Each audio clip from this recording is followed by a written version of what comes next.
now you've got these docs. You've gone through the process. It looks pretty good. Now you've invited them into the office. In this particular case, that's a step that you will do. What happens next? So from there, we typically send them back out to meet with the realtor with the pre-approval. Okay. And the pre-approval letter it's a vetted. We have generated this knowing that we have verified their income, we've verified their assets, we know what their credit looks like and that it's sufficient, and we have what's called an automated underwriting approval. Those are 4 of the major pillars of a home loan. Okay. And we don't just take a phone call. This is what we don't want to do. We don't want to take a phone call, have them tell us what their income is, and then say, you're pre-qualified, you're pre-approved. That is a recipe for some heartache, and Right. there may not actually be, or there may be a change to things. By the time they're sitting at the closing table, their payment might be higher. So many things can go wrong by doing that, and so and unfortunately, some of our peers do that. They're talking to somebody that's an auto mechanic, and they make an hourly wage, but their pay stubs are really complicated.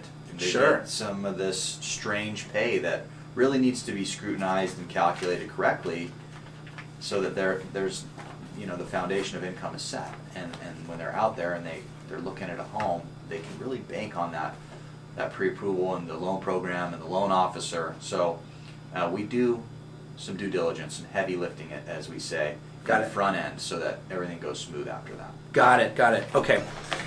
Which leads to a question that I wanted to ask you.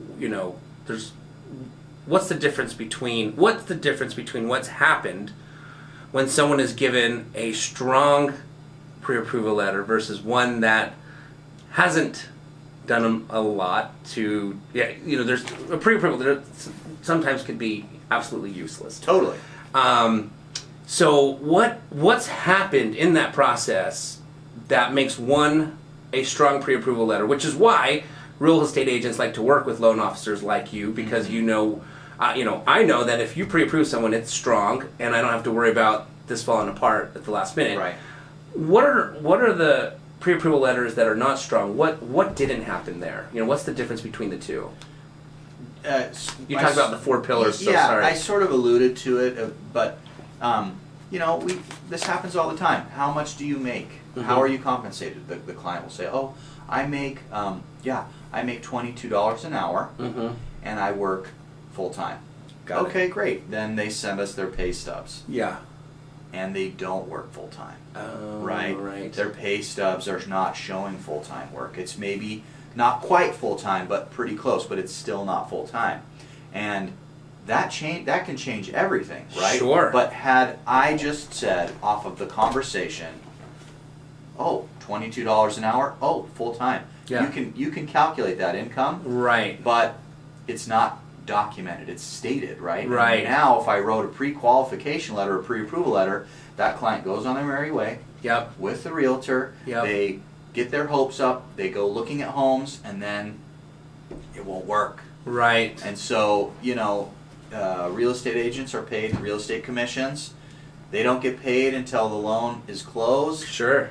Same thing with the lender, and it's a huge waste of time. Yeah. And there are some institutions out there that pay their loan officers a set salary, so they get paid. Yeah. Whether the deal closes or not. Right. So they're not incentivized to really comb through this client's situation, because at the end of the day, they're still getting paid. Yeah, that makes sense.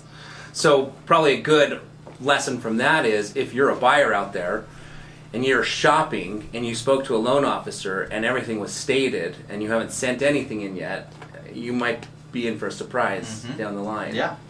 Yeah. Good thoughts. Okay.